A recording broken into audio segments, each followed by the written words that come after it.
வணக்கம். இன்றைக்கி நம்ம பார்க்க போகிற டாபிக் என்னென்னா மல்டி டாஸ்கிங். மல்டி டாஸ்கிங் அப்படின்னா பல வேலைகளை ஒரே நேரத்தில் செய்து முடிக்க முயற்சிக்கிறது தான் மல்டி டாஸ்கிங். எல்லோரும் நினச்சிட்ருக்காங்க மல்டி டாஸ்கிங் அப்படிங்கிறது ஒரு எஃபெக்டிவான ஒரு அப்ரோச், நிறைய வேலைகளை கம்மியான டைமில் பண்ணி முடிக்கிறதுக்கு இது ஒரு நல்ல அப்ரோச் அப்படின்னு நினச்சிட்ருக்காங்க. இன்ஃபேக்ட் நிறைய எம்ப்ளாயர்ஸ் அவங்களோட எம்ப்ளாயீஸ்க்கு இது ஒரு முக்கியமான ஒரு ஸ்கில் அப்படின்னு நினச்சிட்ருக்காங்க. ஆனால் உண்மை என்னன்னு பார்த்தீங்கன்னா, மல்டி டாஸ்கிங் அப்படிங்கிறது நம்ம நிறைய வேலைங்களை ஒரே நேரத்தில் பண்ணி முடிக்கிறதுக்கு ட்ரை பண்ணுறோம் அப்படின்னு நம்ம நினச்சிட்டு எந்த வேலையையும் முழுமையாக முடிக்காமல் விடுறது, எல்லா வேலையும் ஸ்க்ரூ அப் பண்ணுறது தான் இந்த மல்டி டாஸ்கிங். இப்போது இதை எதுக்கு ஒப்பிடுறாங்க அப்படின்னா, ஒரு குரங்கோட மைண்டுக்கு ஒப்பிடுறாங்க. மங்கி மைண்ட் அப்படின்னு சொல்கிறாங்க. இப்போ கம்ப்யூட்டர் எடுத்துக்கிட்டிங்கன்னா, ஃபஸ்ட்டு 1960s கம்ப்யூட்டரில் தான் இந்த மல்டி டாஸ்கிங் அப்படிங்கிற வார்த்தை அறிமுகமாச்சு. அதில் எதுக்காக இதை யூஸ் பண்ணாங்கன்னா, ஒரே ஒரு ப்ராசஸர் யூஸ் பண்ணி நிறைய வேலைங்களை கம்ப்ளீட் பண்ணுறதுக்கு அந்த கம்ப்யூட்டரை யூஸ் பண்ணுறது. அந்த ப்ராசஸர் அப்படிங்கிறது ஒரு அந்த வேலையை செய்து முடிக்கிறதுக்கு தேவையான அந்த பவரை கொடுக்குற ஒரு என்ஜின் மாதிரி. அப்படி இருந்தாலும் அந்த கம்ப்யூட்டர்னால் ஒரு நேரத்தில் ஒரு பீஸ் ஆஃப் கோடை தான் ரன் பண்ண முடியும். இந்த பர்பஸ்க்காக தான் இந்த மல்டி டாஸ்கிங் அப்படிங்கிற வார்த்தையை அறிமுகப்படுத்தினாங்க. ஆனால் இதோட உண்மையான அர்த்தம் ஒரே நேரத்தில் பல வேலைகளை செய்து முடிக்கிறது அப்படிங்கிறது கிடையாது. இப்போ நம்ம அப்படி பல வேலைகளை ஒரே நேரத்தில் செய்ய முயற்சிக்கிறோம் அப்படின்னா, நம்மளோட கவனம் ஸ்விட்ச் ஆகும்.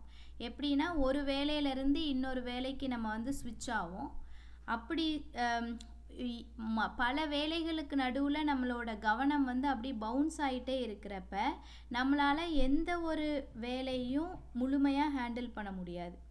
இப்போ நம்ம நடந்துகிட்டே இருக்கிறப்ப பேசுகிறது அப்படிங்கிறது, அதே மாதிரி டெலிவிஷன் பார்த்துட்டே சாப்பிட்றது, இந்த மாதிரி நம்ம நிறைய சொல்லலாம்.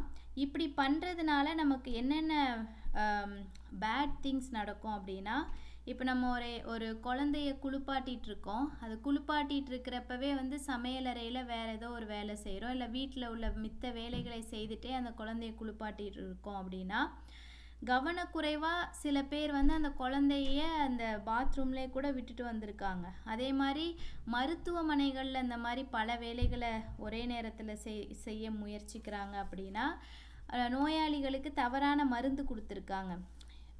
இந்த மாதிரி நமக்கு நிறைய சொல்லிகிட்டே போகலாம்.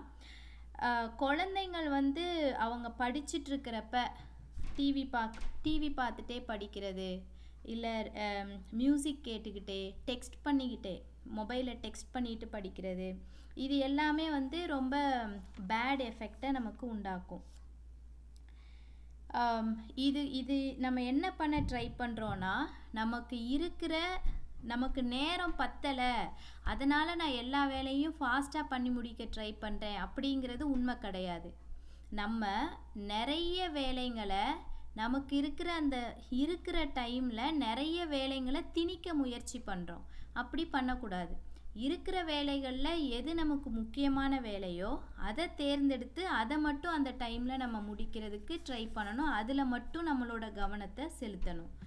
இப்போது பார்த்தீங்கன்னா, ஒரு ஆஃபீஸில் ஒர்க் பண்ணிகிட்ருக்கோம் அப்படின்னா என்ன மாதிரி டிஸ்ட்ராக்ஷன்ஸ் வரும் அப்படின்னா, அவங்களோட சேட் பாக்ஸ்லேருந்து மெசேஜ் அலர்ட்ஸ் வரும், நியூ இமெயில்ஸ் வரப்போ இமெயில் பாக்ஸ்லேருந்து அலர்ட் வரும், இல்லை அவங்களோட செல்ஃபோனில் நியூ மெசேஜஸ் வரப்போ வைப்ரேட் ஆகும். இன்னும் சொல்லப்போனால் ஸ்மார்ட் ஃபோன்ஸில் இருக்கிற நிறைய அப்ளிகேஷன்ஸ்லேருந்து நோட்டிஃபிகேஷன் வரும். அது மட்டும் இல்லாமல் அவங்களோட டெஸ்கில் வேறு யாராச்சும் அவங்களுக்கு தேவையான விஷயத்தை கேட்டுட்டு போக வரலாம். இப்படி ஒருத்தங்களுக்கு நிறைய மாதிரியான டிஸ்ட்ராக்ஷன்ஸ் வந்துட்டே இருக்கும். ஒரு மனிதனுக்கு ஒரு 11 நிமிஷத்துக்கும் ஒரு டிஸ்ட்ராக்ஷன் வருது அப்படின்னு சொல்கிறாங்க. இந்த டிஸ்ட்ராக்ஷன்லேருந்து ரெக்கவர் ஆகிறதுக்கே ஒரு நாளில் 1/3 தட் இஸ் அதாவது ஒரு 30% நேரத்தை இந்த டிஸ்ட்ராக்ஷன்லேருந்து ரெக்கவர் ஆகிறதுக்கு அவங்க செலவு பண்ணுறாங்க அப்படின்னு சொல்கிறாங்க. இன்னொன்று என்னன்னு பார்த்தீங்கன்னா, நம்மளோட மைண்டில் ஒரு நாளில் கிட்டத்தட்ட 4000 எண்ணங்கள் வந்து போயிட்டுருக்கு அப்படின்னு சொல்கிறாங்க. இது நமக்கு எல்லாருக்குமே வர்றது தான். இப்போ நம்ம வந்து ஒரு 15 செகண்டுக்கும் ஒரு எண்ணத்துலேருந்து இன்னொரு எண்ணத்துக்கு அப்படியே ஸ்விட்ச் ஆகிட்டே இருக்கோம். அந்த 4000 எண்ணங்கள் வந்து போயிட்டுருக்கிறப்ப அப்படியே மாறி மாறி ஒரு எண்ணமாக நம்மளோட மைண்டில் திங்கிங்கில் வந்து போயிட்டுருக்கு அப்படின்னு சொல்கிறாங்க.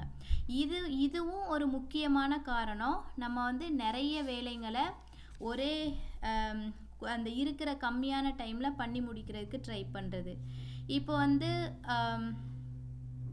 இந்த ஒரு ஜக்லர்ஸ் இருக்காங்க இல்லையா, அந்த 3 பால் வச்சுட்டு அந்த 3 பாலையும் போட்டுட்டு அதை ஹேண்டில் பண்ண ட்ரை பண்ணுவாங்க.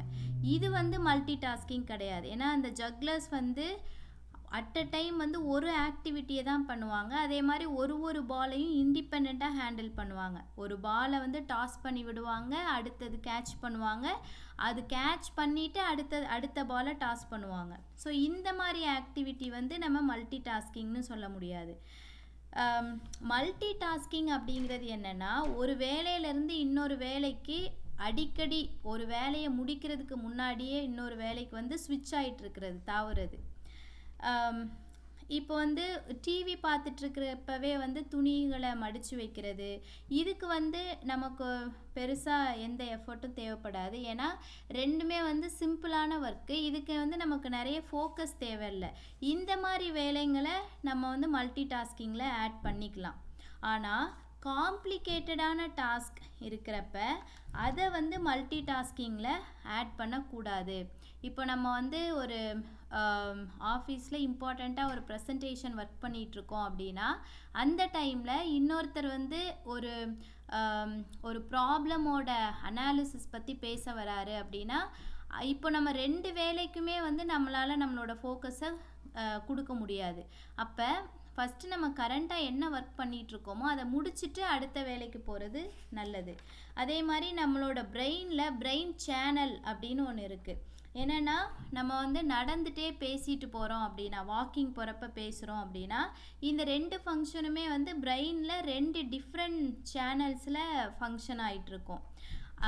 ஸோ என்னதான் 2 ஃபங்க்ஷனும் கான்ஃப்ளிக்ட் ஆகாது அப்படின்னாலும், நமக்கு வந்து அட் அ டைம் வந்து ஒரு ஃபங்க்ஷன் தான், ஒரு வேலை தான் வந்து நம்மளோட ஃபோர்க்ரவுண்டில் நமக்கு ஃபோக்கஸில் இருக்கும். இன்னொரு வேலை நமக்கு பேக்ரவுண்டில் உள்ள ஃபோக்கஸ், அதாவது கொஞ்சம் கம்மியான ஃபோக்கஸ் தான் கிடைக்கும். இப்போ பார்த்தீங்கன்னா, நம்ம ட்ரைவ் பண்ணிகிட்ருக்கிறப்ப ஃபோன் பேசிட்டு போனோம் அப்படின்னா, இங்கே வந்து நம்மளோட அட்டென்ஷன் வந்து டிரைவிங்க்கு தான் நிறைய தேவைப்படுது.